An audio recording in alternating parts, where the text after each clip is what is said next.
Good afternoon, everyone, and thank you for joining us for today's PCCS emPower Hour, where members of the community come together to reconfigure humankind. My name is Alyssa D'Agusto, and with us is our lovely co-host, Mr. Kevin Roman.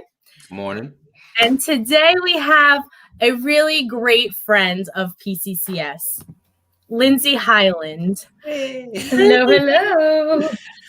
Thank you so much for joining us today. Lindsay is a teacher at my alma mater, IS-34 in Tottenville, and she is also the New York representative for the Sibling Network, Leadership Network, also known as SIBS New York. And she is one of our greatest supporters and allies at PCCS. So thank you again so much for coming today, Lindsay. Well, thank you for having me. I feel very cool doing Facebook Live. It's always a pleasure to have you. So for anyone who doesn't know, before we have Lindsay give her own introductions, I do want to just say that she has been nothing but the greatest supporter. She's like our PCCS cheerleader. The VIP for us, VIP. Well, it's you guys doing all the awesome work. I'm just, cheering. But you guys are great. I can talk nonstop about how much you guys do for the community. It really is. It's awesome. So I'm happy to help spread what you guys do too.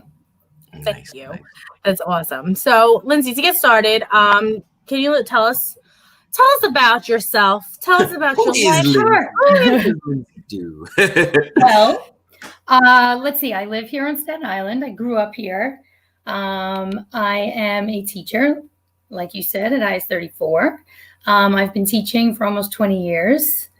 I know it doesn't look like it, but I'm also a mom to 2 little girls. I am a sibling to 3 sisters, one who has developmental disabilities, who is in an Eden 2 program. Okay. And so essentially, I have taught in various different places, but now I'm enjoying teaching at IS-34, and I'm teaching in the ACES program, which is an academic, career, and essential skills program for kids with intellectual disabilities. And it's a program that's housed in the community schools. So it's a really great, inclusive program. Oh, cool. So, yeah. How long have you been at IS-34? So I started teaching at IS-34 in 2012 after teaching in Brooklyn, as well as, so I started my teaching career in Boston, and then I moved to England and taught 1st grade and 5th grade in England. And then when I came back, I taught in Brooklyn, and I taught in ICT math. Okay. So I'm also was a math teacher. What does ICT mean for? So integrated co-teaching. So it is a program that allows for the general ed population and students with IEPs to be in the same classroom. Okay. And so a special ed teacher is in the classroom as well as a general ed teacher. Okay. So you have great training in the classroom for both general ed, special ed. But now I'm at IS-34 and I was teaching math, and then my principal approached me and he said, would you like to teach in our 12-to-1 population? And I was a little nervous at first, although I've grown up with a sister with disabilities, and, I felt a little intimidated. And then when I first started in the program, I just thought, this is such a great program. And actually, when I started teaching in the 12-to-1, that's when I met you guys. And you guys really sort of helped me advocate for those students as well. And So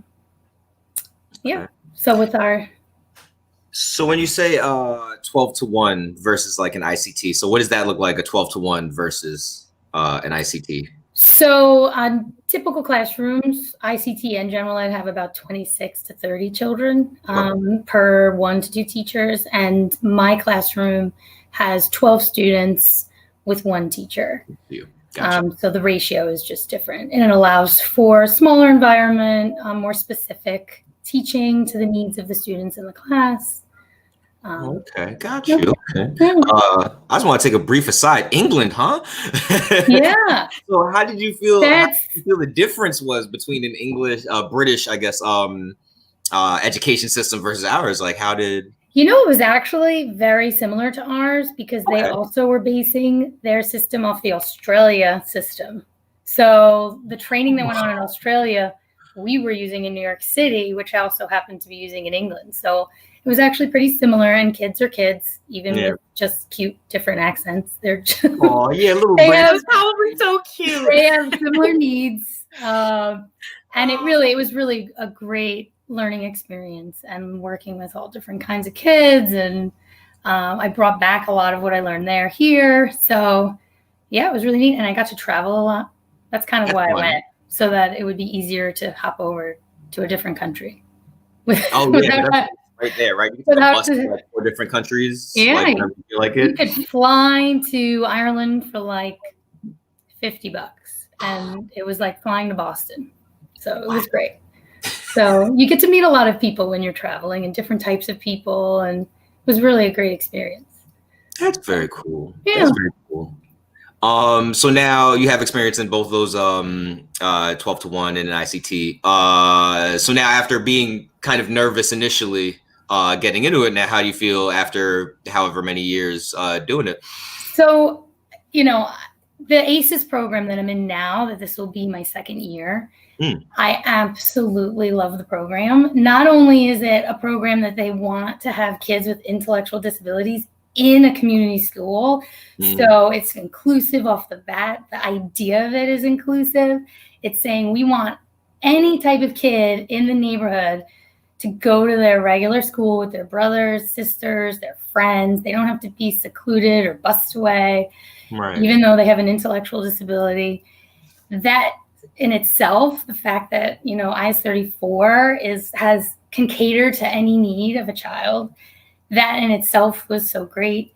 The ACES program is fabulous because you're really tuning into the need of the child and giving them an academically driven program, but also teaching them those life skills. So we run a school store at IS-34. Yeah. Hopefully I can still run it in September with maybe following CDC guidelines. Right. You know, we'll have a to-go system or something. Yeah. We run a recycling program at the school. We go on a lot of trips to allow for skill development in the community. And I just love it. And it's opened doors for not only my own advocacy, so being a sibling of someone with disabilities and appreciating the needs of families. Now I'm really interacting with families that need that support that I'm aware of, that I can help. That has been really great. And it's how I met you guys. You know, there we were sitting trying to figure out, you know, a lot of the families that I deal with, they want their children to be more included. You know, they're always saying, I want my child to make more friends, and I want them to not just make friends with, you know, other people with disabilities, but to learn the skills too. And somebody mentioned the word ally, like, I really want them to have more allies. And I remember meeting you guys years before you came to our school, but I said, oh my goodness, the Disability Ally Initiative. Wait a minute, hold up. And I ran back to my desk, got the business card, and, you know, allowing you guys to come into the school. And it's not just about teaching my students, but teaching the whole school and the general ed population and everybody, that we can all support each other and be those allies. So this program has really, you know, allowed me to support the things I wanted to support. So being more involved in these programs, the special ed programs, has opened those doors, which has been great. I will say, when I came to visit IS 34 and I saw you in your element and meeting those students and getting cake pops, and they were just catering to me at the snack shack. Wait, yeah. Wait, you guys talk a little bit about how we ended up interacting? How did this occur? Yes, absolutely. So Lindsay, being the angel that she is, reached out and we created a partnership with IS 34 to do our Disability Ally Initiative, which I'm going to plug in. If you take a look back at one of our episodes about 2 months ago, we talked about the Disability Ally Initiative. And we went to all of the 6th grade classes and did personalized workshops with the 6th graders. And we talked about mental health and bullying and how to be a friend. And we did a lot of exercises with them. And I really think that, the students really, really enjoyed what we were saying. Yeah. I mean, it's like giving the kids the tools, and sometimes teachers don't have, it's not that they don't have the will, they sometimes don't have the time. Right. And so to have you guys come in and give the teachers also the tools to continue the conversations about being inclusive. And it's not just like, let's talk about IEP kids. It's just talking about all of us. Like, being an ally means supporting whatever needs are in front of you. So if you're noticing, like, okay, maybe someone's struggling. Maybe it's not because they're just like, ooh, like, who are they? It's, maybe it's this, or maybe it's that. And I learned those strategies to help this person, or I learned, just tools and, or just understanding what different people's needs are. And it really was. And it's something that I really hope and hopefully can help with getting it into lots of different schools, because schools are just these like houses of future people, community members, everything. Owners of stores that are going to hire people. I mean, to understand that it's really like easy to hire someone with disabilities when you can just give them a little help. Some kids are growing up not realizing that could even happen. So the Disability Ally Initiative is really like, I think it should be in every school. So principals who are watching, contact. Yeah, and me, and all of you. Reach out. Reach out at PCCSNY.org. I know, it's amazing. I mean, we've already done so much, like, the district attorney's office, like understanding that people with disabilities, can be employed, or that, when even just all community members could be more aware and inclusive. So. Thank you, Lindsay. I have to say, so I have been doing the Disability Ally Initiative for 2 years now, and going to IS 34, I had such a learning experience that I went in, and honestly, my biggest takeaway was we were able to give these students an outlet to talk about the hard things that they probably don't want to talk about with their friends. Yeah. We had so much feedback from these 6th graders, and I had to take a minute and really say, like, 6th grade, aren't they 10? That's young, right? 10 years old. Yeah, 12. Yeah, like 12. So they're babies still. Yeah. To me, they're still formative years, and they're sitting exactly, yes. Right. And they're telling us about their mental health situations, and coming up to me saying, hi, I have depression and my mom says I shouldn't talk about it. And for me, that kind of just sparked everything in my head, that I was like, oh no, we need to have these conversations. We need to do this more. We need to understanding that mental health is like heart health, like any health. Like, you want to take care of yourself. Mental health doesn't mean you have a problem. It means you want to take care of your, mental health. So we have to talk about it in that same kind of way. We talk like, if nobody begrudges me if I break a leg, Right. I start talking about depression or anxiety, it's like, hey, it's like, Like, now it's getting a little heavy. Let's stop talking about this. Right.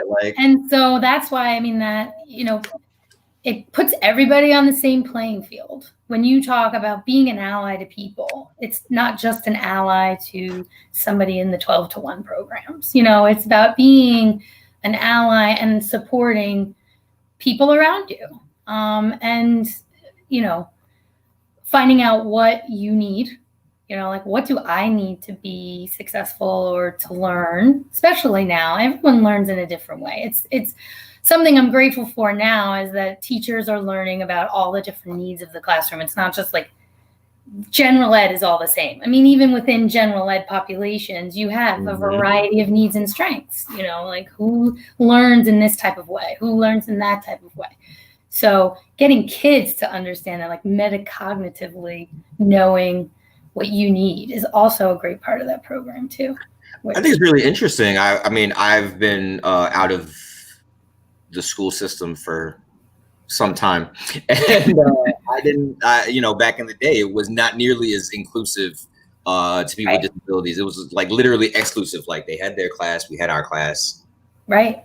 That's it. You knew who was there in that class, and then it almost, kids, like, you know, and it fosters like this almost like us versus them idea, where it's like, oh, that kid, he belongs in that class. Oh, he's in that class. That's why he, you know.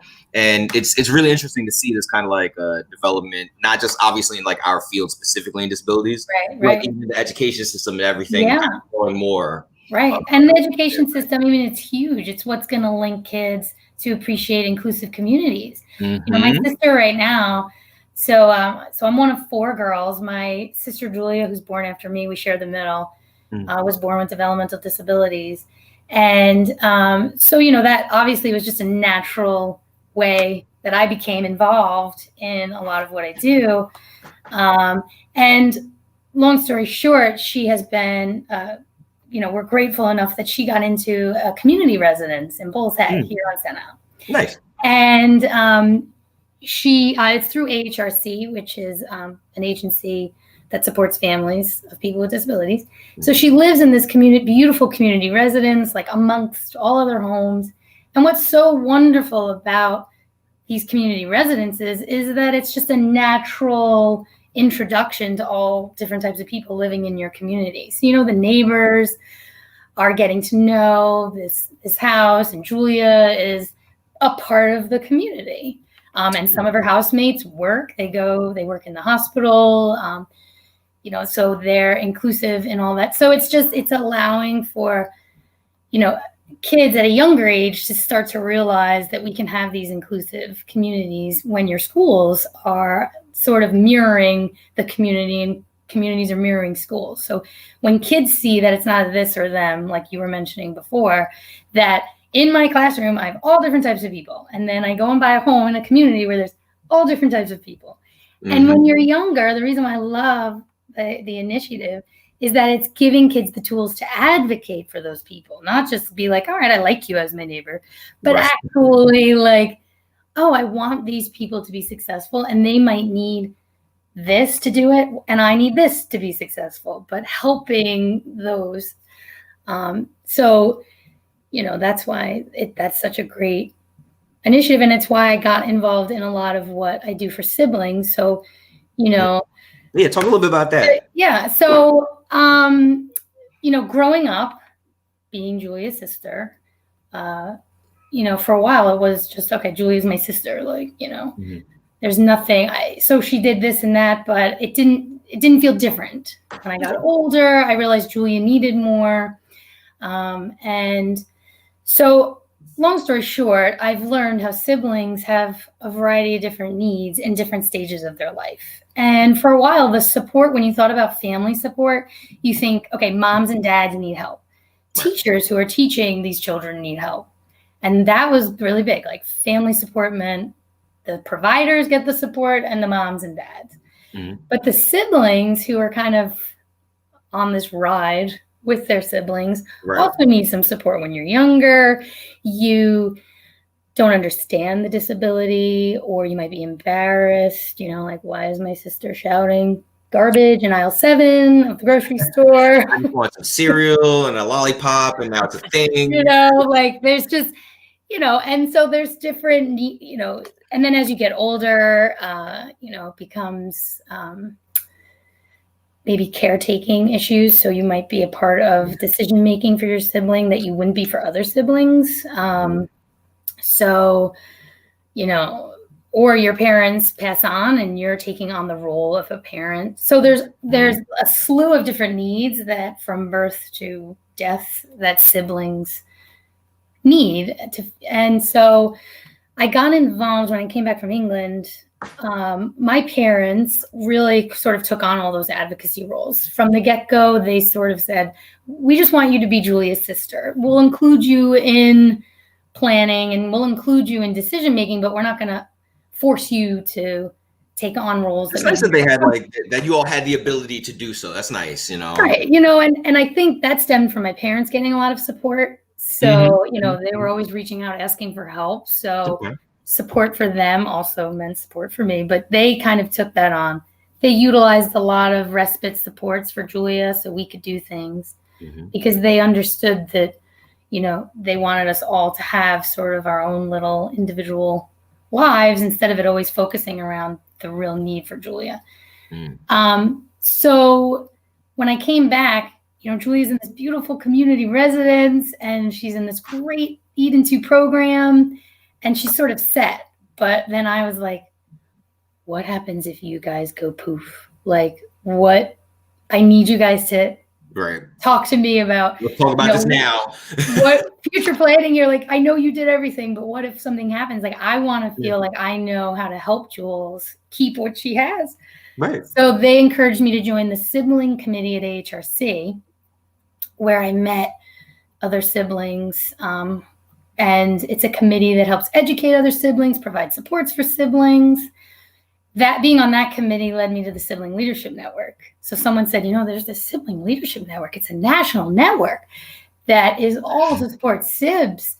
And, they do a lot of advocacy work. They are very involved in policy. So, they're running down to DC and Albany and, all over the place to sort of understand the policies that affect our siblings. We have support groups. So I joined SIBS New York, and that opened up more doors to all the supports available for siblings. And so right now I am co-facilitating SIBS New York, and we're a group that's usually 18 and over. Okay. And we provide support. So we have a support group that now meets on Zoom. Right. Very good Zoom now. But we used to meet in person. We do social meetups. We provide information for siblings with whatever they may need. If they're looking for housing for their sibling, if they want to take on guardianship for their sibling. So, there's just this. Yeah. So, there's a lot. I could, how much time you have? I could go on. The floor is yours, Lindsay. Long story short, if you are a sibling listening and you need support, if you come to SIBS New York, if I don't necessarily know the answer, I know people that will. So if you, it's just a great network of siblings that support each other. And so also what we do is we advocate for something called SIB shops. So SIB shops are kind of like workshops for siblings that allow siblings from ages 5 to 13-ish to come together, share experiences, meet each other, understand that they're not alone in this SIB world. And so SIB shops are happening all across the country, all across the world because of the Sibling Support Project, which is based out in Seattle. And they give training to individuals who want to run these SIB shops. So prior to the pandemic, Include NYC, pre-COVID, we actually got the Department of Education to come aboard with Include NYC to support this sibling training, SIB shop training. So we were going to, and hopefully when things settle down a little bit, we'll jump right back into the training, and we will have SIB shops within our schools. And so kids in the schools can then get this sibling support at a young age, which is really fabulous. So there's so much support for siblings. And so if anyone is interested, if you're a parent who wants to find support, if you're a teacher, a service provider, a fireman, that just wants to understand about the community, you can reach out. And with all of that, with working with Sibs New York and the Sibling Leadership Network and meeting you guys, I realized maybe not a lot of people know about all the support. And that's what got me interested in giving these SIB workshops, like presentations about the support available, and it not just being for SIBs to show up, but for families. So Parent to Parent has been great. They have invited me to give presentations about sibling needs, like what does it mean to be a sibling, and what are the needs of siblings, and what are the supports available. And PCCS recently asked me to also do the same thing. And I essentially just talk about the supports available, and we invite everybody because we really want families and schools and community members to appreciate the needs that siblings have. And so, yeah, I think that's great. I think that's like so important. We talk a lot about how confusing the field is to somebody who doesn't know. And when you have a child with a disability, all the resources that maybe people aren't aware of. But a lot of times with those resources, we kind of overlook the rest of the circle of supports, you know, your siblings of a person with a disability or, you know, things like that. And especially like you were saying, to do these little SIB shops with everybody, you know, including children, both with and without disabilities. It's important to, like you said, like normalize that, you know, and I feel like it's probably common for a kid with a kid with a sibling that has a disability, to kind of feel like excluded, you know, and kind of feel weird, like, oh yeah, that's my brother, but you know, especially with like, peer pressure and kids, and you know how that goes. I remember, so to kind of normalize it's really important, you know. I mean, I remember feeling embarrassed. I mean, like my family reminded me that I'm embarrassed by most of my siblings on a regular basis, but when you're younger, you know, and Julia, like, you know, she has all these different quirks, and she does things, and she blows bubbles, and she does all this stuff. That's who she is. But sometimes, you know, you'd go to the mall and you have your sister jumping up and down and flapping your hands, and you think you're the only person in the world, and you're like, no, and you're putting on a brave face. And then when you meet other siblings and they just get it, and they get it before you even share your stories, you just know, like, it's okay to even say you're embarrassed, and no one's going to be like, you're embarrassed of your sister. That's the thing, too. Like, those emotions are like, it's new stuff. You don't know. Right. And these siblings, they meet each other, and they're like, oh, you get it. Oh, my sister does that too. Or, oh, I feel that way. And like any of us, when you feel like you're not alone in something, you feel so much better. You know, now that I'm a parent, when I talk to other parents and I'm like, oh, that happened to me, or, oh, you feel like, oh, it's not just me. It's not just my terrible parenting. So, so the thing that I love now, so I grew up as a sibling, you know, as a kid that had those feelings. It's so wonderful to watch siblings get together. And I've had a few really amazing experiences. At IS 34, we started a SIB group there, kind of an informal. I just put it out there. I'm a sibling. If you want to come, and you know, and it's just so nice. There's this one young girl, and she just loves the fact that other people can get what she's going through. And then she's also become like a little mini SIB advocate. She's done things at PCCS to help. She really wants to help other siblings. And it's just so nice that, like, you know, not only was my school, they're so open to all this stuff, but having that little group, and even if it's only like 5 kids, those 5 kids are getting what they need and then turning around and wanting to help other sibs. So it's like this domino. You literally almost see it like growing. You know, you impact 5, who impacts another 5 each, and then you literally see it growing. That's so cool. And that's sort of now, you know, with all this technology, we've been able to have sibling support groups for younger sibs on Zoom, and they get together, and you might not even be talking about your sib, but you're just hanging out and talking about other life things that you're going through, but knowing that everyone in the room kind of gets the added part of all of that. Like the context of yeah. So, that's just something that I really enjoy doing, paying it forward. I had a lot of support growing up. Mostly my parents had a lot of support, therefore I had support. So sibling support, is family support, and family support is sibling support. So when families are supported, the sibs are supported. When sibs get what they need, the whole family kind of is supported, because families are always worrying about all their kids. Right. It's, you have your child with a disability and there's so much on your plate as a parent, knowing that there's support for every kid in the family. It means a lot to parents. That's why I like meeting parents. Yeah. And so I focused so much on just helping sibs, but I realized, wow, when I was growing up, my mom getting the help too really helped me. So that's why I love meeting with parents and telling them about all the supports for siblings, because they're like, oh, wow, this is so great. Because now I know all of my kids in front of me will get what they need. So that's cool.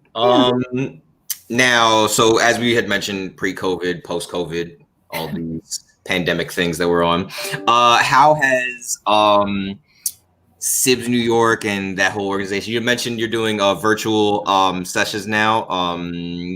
Is that how we're going for the time being? What does kind of the future look like in terms of, or are we kind of not sure yet still?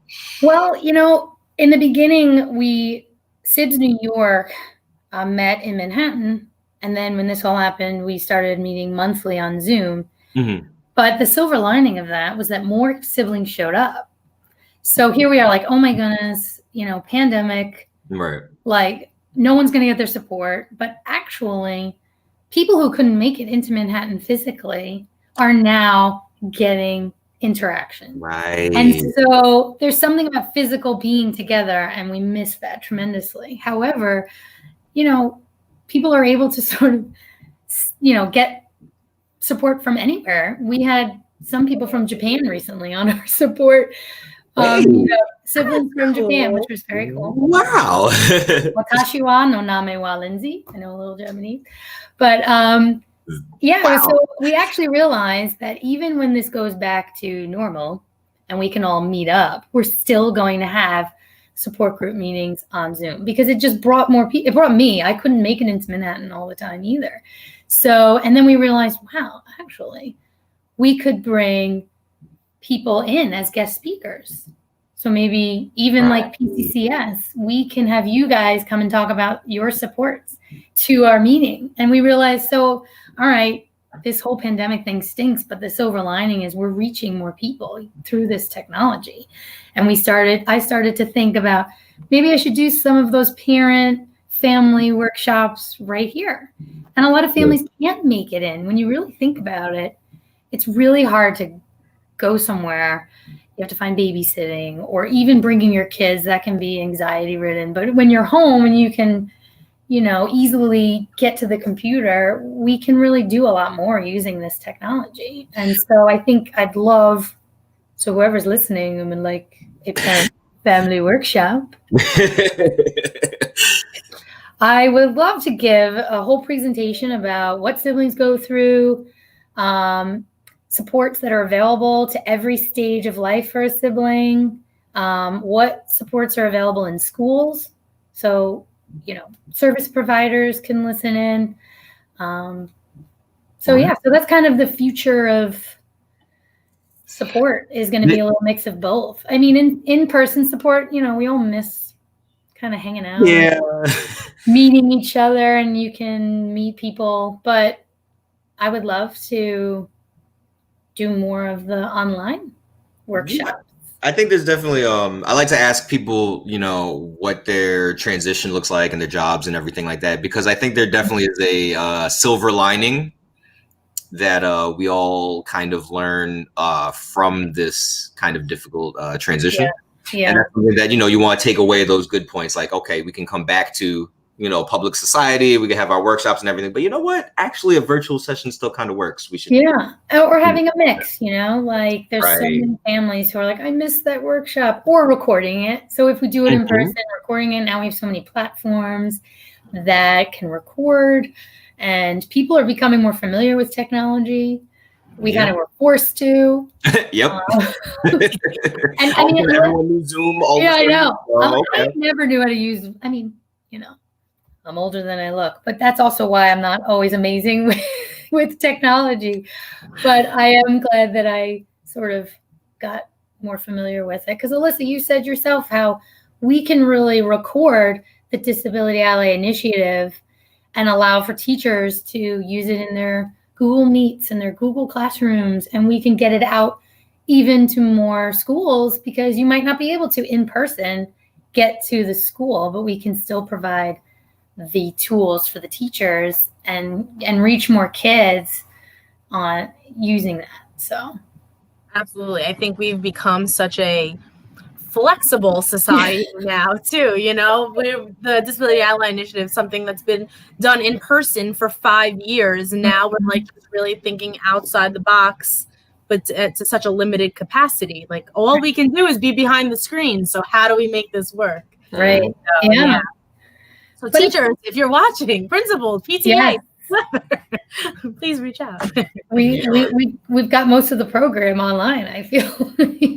Yeah. There you go. So Lindsay, also on the flip side, being a teacher, how do you feel about what's going on with remote learning? Not at all. When this all started, we're such a hands-on class. Like everything we do, we're constantly building to learn in so many different ways. Mm-hmm. So when this first started, it was like, what? I'm teaching through a computer. I have to give my students credit. They have been amazing. They were always showing up on the computer. And their families. I mean, their families were so supportive in all the things we were trying to do. And it really forced us to become more creative. And within that creativity, it's actually things I want to continue on using. There's some different technologies that I came across that I probably would never have looked for had I not been forced to. And so there's lots of different programs, particularly for kids with different learning needs, that I want to continue in the classroom. I think this is going to be hard come September. It's blended learning. I'm only going to see my students 1 to 2 times a week. Yeah, so even me as a parent of an 8-year-old who should be well versed in how school works, right? But I'm not. Can you tell our viewers, like, okay, so what are we doing this September? How does this work exactly in schools? What are they trying to do? So it's going to look a little blended in the sense that kids will get learning 5 days a week, but it'll be a combination of online learning and in-person support. Kids will be put in different cohorts, and those cohorts will go on different days, and then they'll learn online on the other days. How it looks specifically, we're still planning it out, meaning when I'm in front of my students, I'm hoping I can teach in a very similar way that I've taught before, but I'm not sure exactly. Like what that's going to really and schools, I know my own children's schools have been working so hard at making it the safest, cleanest, most fun environment. But it's going to be hard. But you almost have to say it's going to be absolutely difficult and just say to yourself, what can I do? And to make that in-person support as really great as possible. Yeah. And it's just getting creative, and really thinking about what the kids need to learn and how can they do it in this environment. And, a lot of, it's a lot. And I feel it's really hard for families, for kids with significant learning disabilities when learning in person has always been such an impactful thing.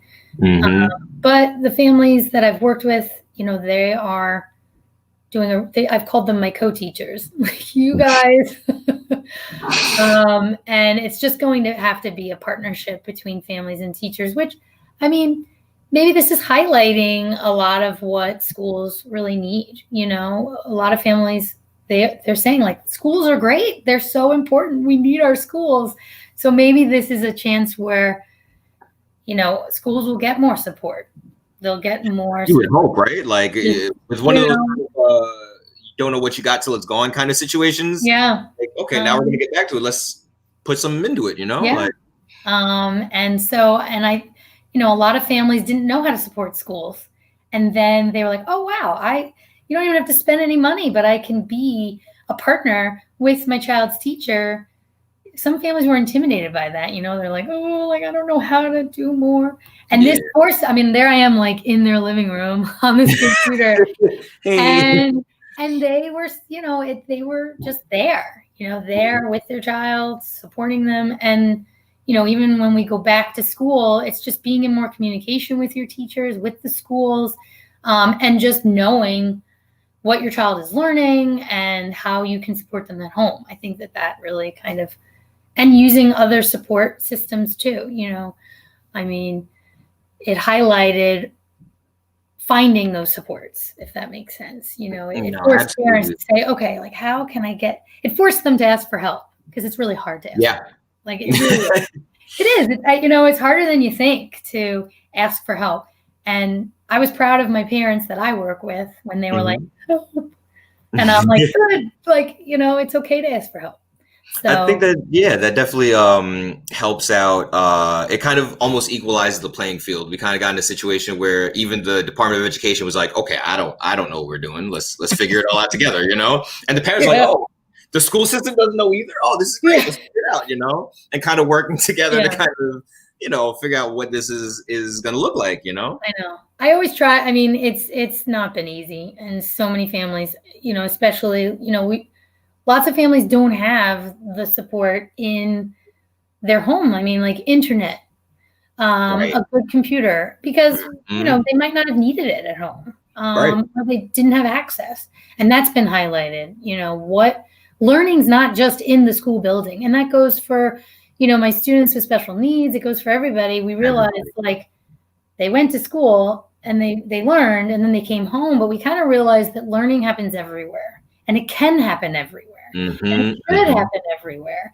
And all right, we lost the building, we lost the mortar, but what can we do to support our children all the time? And it was really highlighted. The Department of Ed were like, oh, kids don't have internet.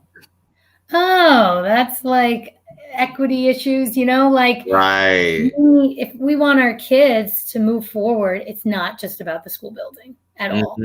And teachers do the best they can. But when families are supported at home as well, kids really thrive. Because I have to tell you, like my students, although it was hard and it wasn't the same, they coped. They learned how to cope too. And they did cope, and they learned they can learn at home. Actually someone from PCCS, I think she's a direct support staff. She was selling kits, bean kits, growing kits. Somebody at PCCS posted about it. And I was like, ooh. And she had the whole kit with the dirt and the beans. And so I was like, I want that.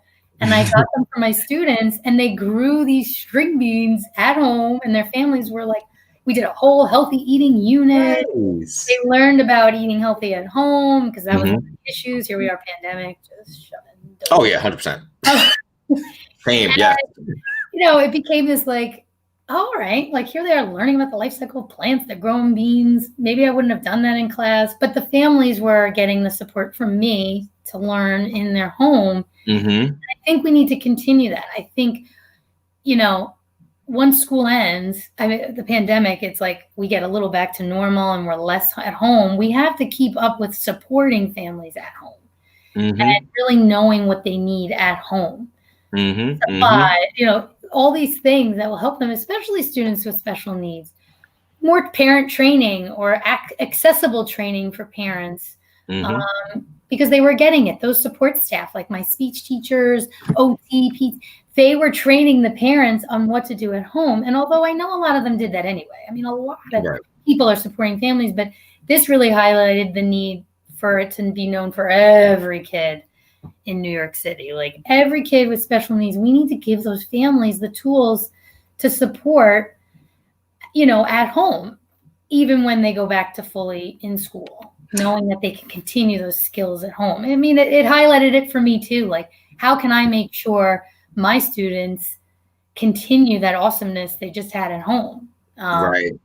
And those parents, they've been great. You know, once they got some tools and supports, they were like, they still agreed that it was the most difficult thing in their lives. But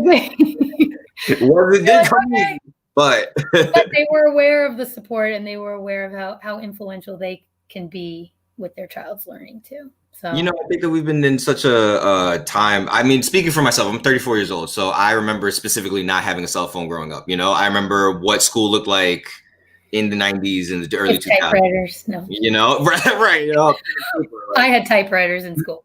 I had script. I remember. I still know how to write in script. I don't know how many kids know how to now. Yeah. But, it's a lost art. Right? But with the technology, I remember when my daughter was in second grade, they started using an app called Class Dojo. And you could just communicate with your teacher pretty much almost whenever, like a text message.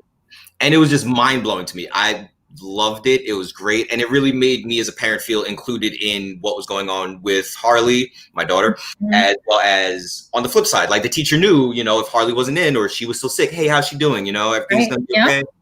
And things like that. So I think that keeping that ability to use technology to continue to communicate, especially again with children with or without disabilities, you know, just keeping that circle of supports for everybody, really. Right. And schools schools are mini communities, you know, and not every family can always, you know, be physically maybe coming into school or doing things, but every family can be supportive of their child, and it's just being aware of what tools, and especially with technology. I mean, it's like me, I have the Remind app.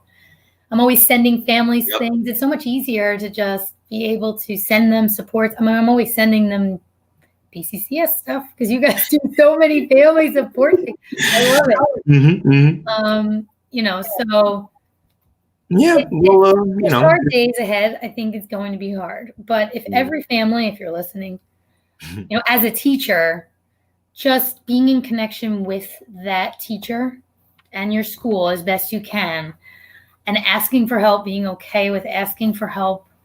You know, we're all sort of in the similar boat. You know, I'm going back to school, and my kids are half blended, half, you know, I mean, they're blended, they're remote, and it's finding the support to help them. The school is a great place to start. That's dope. Yeah. Well, time has flown. Lindsay, I could talk for hours. And we can have you for hours, honestly. This will not be the please come back. Where can we find anything Lindsay related? So, well, you can reach me at the email sibsnewyork@gmail.com. So it's Sibs is right there. Or there, I don't know where. But sibsnewyork@gmail. And you can find us on social media. So Sibs NY, that's the handle. You can find us on Facebook. We have a website. You just type in Sibs New York, it'll pop up. And you can find the Sibling Leadership Network. There, when you go to their webpage, I mean, you can find all the different chapters. So if you're listening from a different state, there's other chapters in other states. There's Sibs New Jersey, Sibs NJ. But that's all on the sibsnewyork.org. Thank you, Alexa. They are, all that information is on there. So, but if you want to just reach out and you want us to come into your schools, or you want a family workshop, you can email me at sibsnewyork@gmail.com. I will also add, Alyssa, you know, we were talking about the Disability Ally Initiative. If I were a principal of a school that may be interested in the Disability Ally Initiative, how would I get in contact with you? Well, thank you for asking, Kevin. You can actually, and I will provide my email here, is adeaugusto@pccsny.org. And we are being as accessible and as flexible and creative as possible when it comes to our initiatives. So we are really looking for anyone that's interested in getting to know us and hear even about our services that we provide, talk about our initiative, and really create a really awesome space for students and teachers and parents even to just talk. And now that we have an even more push for social emotional learning, which because of this pandemic, it's been even more highlighted. The Disability Alley Initiative, actually, when you created the curriculum, you aligned it to those social emotional learning standards. So it is a standards-based unit. So it's even better. So principals or teachers, whoever's listening, I mean, you don't have to really do anything but call, and then they come in or they post it, and it is a perfect unit for social emotional learning. Thank you so much for that plug, Lindsay. You made it sound so much better than I ever would have. You plug everything that we do. I love it when I get something that's already done. I mean, it's done. Like, here. Let us do the hard lifting. And there you go. Exactly. Yeah. I love it. Well, with that said, I want to thank you again, Lindsay, so much for coming today. This is not going to be the only time you are coming back. I'm sorry to tell you, but just keep your calendar permanently free for us. I love it. Anytime I can so, I'm here. Yes. For sure. So I want to thank you. I want to thank all of our viewers for watching us today. And thank you, guys. Thank you. And we'll stay tuned for next week. And have a great day. You too.